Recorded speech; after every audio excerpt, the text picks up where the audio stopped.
Ser podcast.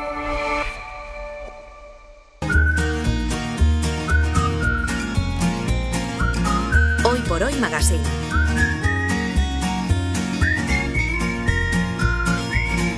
Ser podcast. Fes una foto del terrat que des d'aquí es pot veure Mart. Toca viajar una vida y como estamos en semanas de despedida de temporada, es el último viaje de ida de esta temporada. Pepe Rubio, buenos días. Buenos días. ¿De quién recorremos su biografía? Pues de Rosita Díaz Jimeno, otra de las grandes actrices de la edad de plata española, como la Bárcenas y tantas otras.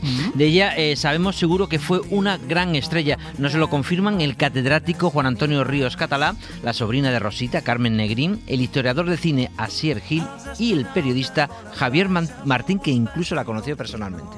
Rosita era una especie de la nuera perfecta, de la nuera perfecta de aquella época, la rubia ingenua, la rubia hermosa que todo el mundo quisiera tener en su familia. Era un personaje, era diferente. Rosita como actriz era muy de su época. Era una actriz muy fotogénica, increíblemente fotogénica, como también lo era Imperio Argentina. Mira, Román Gubern la llega a calificar como la sonrisa de la República. Ya está situada Rosita Díaz Jimeno, pero sin que me lo digas, Pepe, yo leo una duda en tu mente. Pues sí, la de sus orígenes. ¿Nació en 1908 o en 1911? ¿En Madrid o en Zaragoza? ¿De clase media o obrera? ¿Se llamaba Rosita o se llamaba Valera? Lo oficial es que era de Madrid, clase media, que sus padres quisieron que fuera taquígrafa, pero que ella, leyendo revistas de cine en casa, quiso ser actriz. Pero hay otra versión. El escritor Javier Barriero la ha estudiado. Lo escuchamos junto a la historiadora feminista Rosa María Ballestero y la sobrina de Rosita, Carmen Negrín, que lo niega. En 1937 apareció en prensa una supuesta hermana de nombre Joaquina, hermana de Rosita, que juraba que la tal Rosita había nacido en Zaragoza, que había trabajado como asistenta. Bueno, una precisión, supuesta entrevista no, que la revista está publicada en 1937 en una revista que se llamaba Mi Revista, que era una revista del Frente de Aragón, que por otra parte se puede perfectamente consultar en internet. Mira, francamente, no lo sé, me sorprendería mucho. Tiene fotos de la hermana, del periodista, que fue un periodista conocido, o sea, no es un invento en absoluto. No sé qué interés podría tener una señora de pueblo a la que sorprenden allí en decir cosas que no eran ciertas, ¿no? Creo que no sé. Tenemos su partida de nacimiento.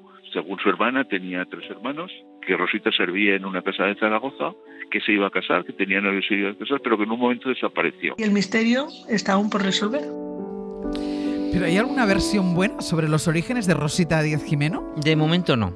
Por eso todo es posible. ¿Y sabe lo que te digo? Que lo único seguro es que en 1924 está en Madrid, en la compañía de teatro de los Martínez Sierra, Javier Martín Domínguez. Y tuvo la suerte de hacer una gira por Hispanoamérica y a la vuelta pues ya había corrido su fama y le estaban esperando para ofrecerle los primeros papeles en cine. Y entró de secundaria en el cine, en papeles de chica simpática, de segundo nivel, películas por ejemplo con Imperio Argentina, y poco a poco sus buenas apariciones pues la catapultaron para que le contratase el Hollywood europeo. O sea, tenemos a Rosita Díaz Jimeno, ya estrella del cine, pero ¿qué es eso del Hollywood europeo? Bueno, pues acaba de llegar el cine sonoro y los grandes estudios de Hollywood necesitan llegar a todos los países europeos y la Paramount monta los estudios de Joinville en París, Asier Gil y Juan Antonio Ríos Catalá. Ante la llegada del sonoro había que buscar maneras de poder hacer películas que pudieran llegar a diferentes países y la cuestión lingüística fue un problema. Fue una etapa paralela, eran versiones españolas de películas norteamericanas. Y ahí se fue un montón de gente española, actores, actrices, directores, guionistas, algunos del gran renombre, a hacer películas. Y ahí Rosita hizo 4 películas, con gente que ya era primera figura, digamos. Triunfa en el Hollywood europeo Rosita Díaz Jimeno, pero ¿cruzó el charco? Sí, y estuvo 2 años en París y luego se va a Estados Unidos.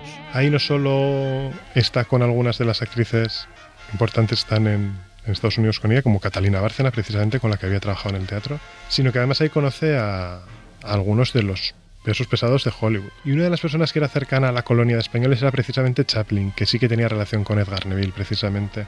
Entonces parece ser que Chaplin vio en algún momento la adaptación de Angelina o El honor de un brigadier. Muy bien, gracias. Ya sabía que iba usted a venir. Y Chaplin admiró no solamente la belleza de Rosita, sino también su sonrisa y su fotogenia. O sea, ya tenemos a la Rosita que se convierte en estrella y sonrisa de la Segunda República, pero ¿cómo le va en la vida personal? Para empezar, su vida fue muy intensa, con maternidad y boda casi adolescente, y eso la va convirtiendo de alguna forma en una mujer muy moderna. Rosa María Ballesteros, Juan Antonio Ríos Carratalá, Javier Barriero y Asier Gil.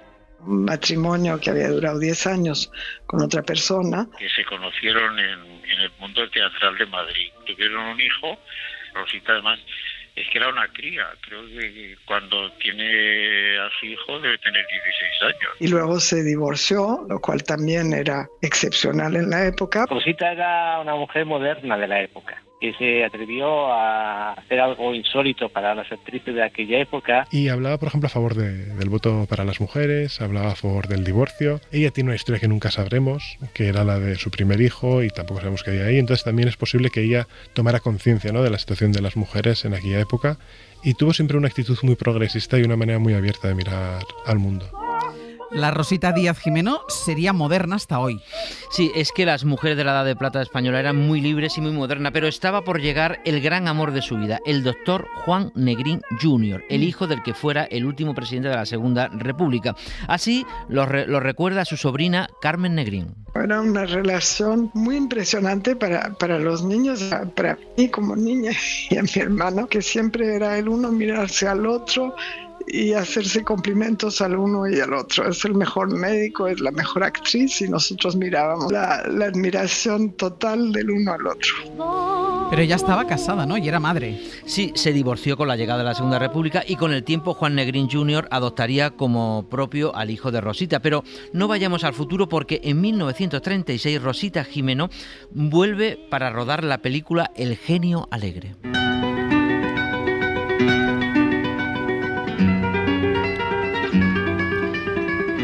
Y cuando están rematando los exteriores en la Sierra de Córdoba, estalla la Guerra Civil. El rodaje se interrumpiría bastantes veces y las filias y las fobias, como no puede ser de otra forma, salieron a flote.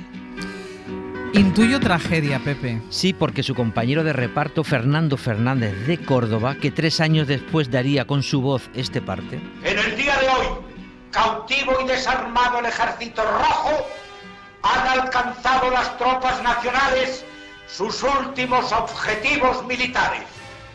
La guerra ha terminado. Y esto es Fernando Fernández de Córdoba, el del parte, la delata. La delata porque era falangista y sabía perfectamente las ideas de su compañera de reparto. Además, la había visto tonteando nada más y nada menos que con el hijo de Juan Negrín. La detienen, va de una cárcel a otra, y aquí tenemos el segundo misterio de Rosita Díaz Jimeno. ¿Cómo salió viva de todo esto? Y lo más importante, ¿cómo sale de España un lío? Primero se dijo que lo habían fusilado, lo reprodujo la prensa republicana. Si la salvaron, podría ser bien porque era una imagen pública que la gente reconocía, y después de lo de Lorca igual no querían repetir similares. Luego pues se dijo que había sido canjeada. Porque sabían que podía ser una pieza estratégica para un intercambio de rehenes. O sea, que pudiera ser más útil como rehén que como víctima. Y también se ha escrito que a Rosita la salvó uno de los militares que era admirador de ella. Pues lo que ocurre con estas cuestiones es que nunca quedaban por escrito, nunca se documentaban. Lo cierto es que hasta ahora no hay pruebas fehacientes. Este es un problema muy grande a la hora de reconstruir la vida de Rosita. Hay dos factores. Uno es que es una estrella, y las estrellas están llenas de mitos. Les pasen historias de exilio como las de Rosita o no, pero es que además aquí se junta el exilio y todo lo que es la guerra. Tenía esta cosa de que durante la guerra siempre hay muchas versiones de quién cuenta qué y cómo.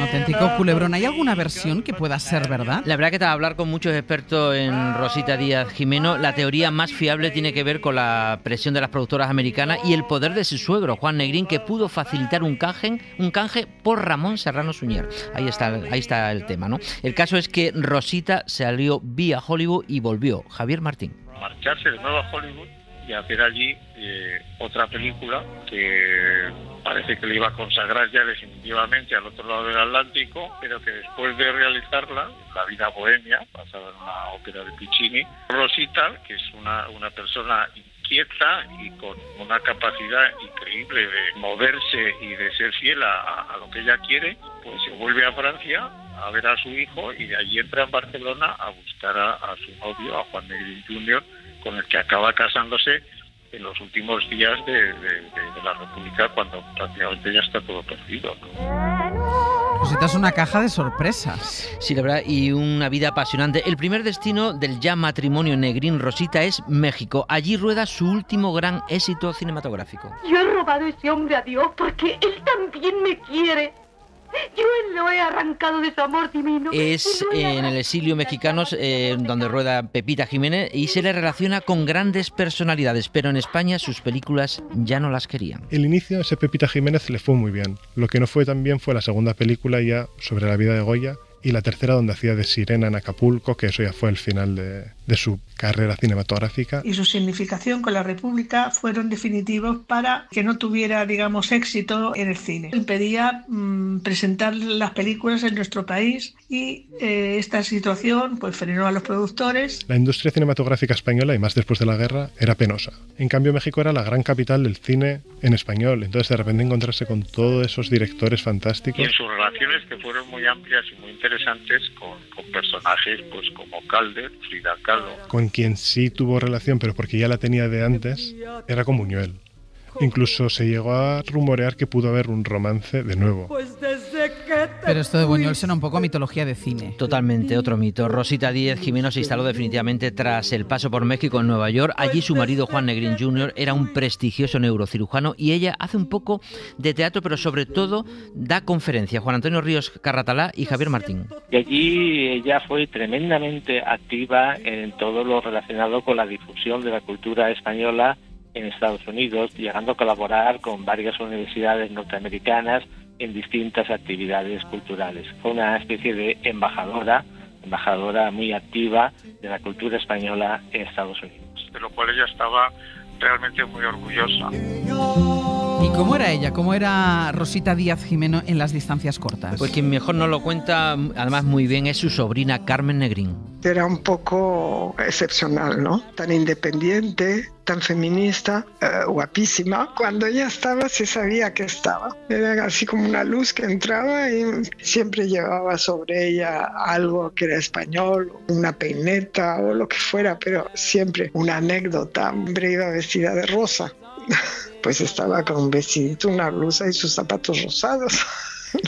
Siempre que las cosas fueran fáciles o difíciles, conservaba una sonrisa. Era también su forma de resistir.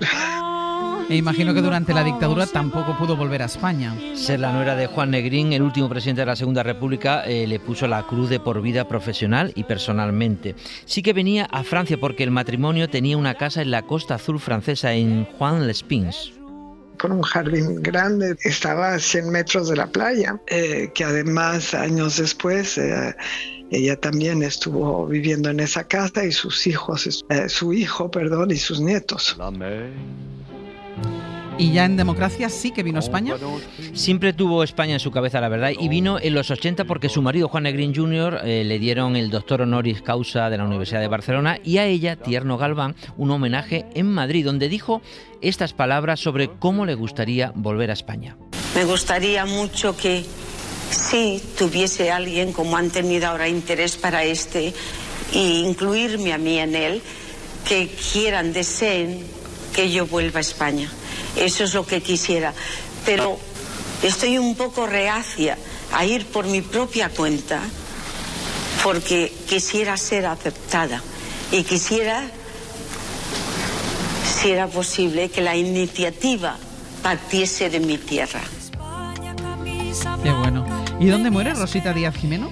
Muere en Nueva York el 23 de agosto de 1986, pero donde está enterrada es su último misterio. Javier Martín. Falleció en Nueva York, eso está claro. Y se supone que está enterrada en Nueva York. Pero lo cierto es que Negrín, su viudo, se mudó de Nueva York a una casa que tenían en el sur de Francia, en la Costa Azul. Y hay una versión de que se llevó en las cenizas a la Costa Azul. Pues otro misterio, qué historia, la de Rosita Díez Jimeno, la actriz que pasó a la historia por ser la sonrisa de la República. Muchos misterios por resolver en su vida, sí. Igual en unos años habrá que hacer otro viaje distinto. Pues lo haremos. Hasta luego, Pepe.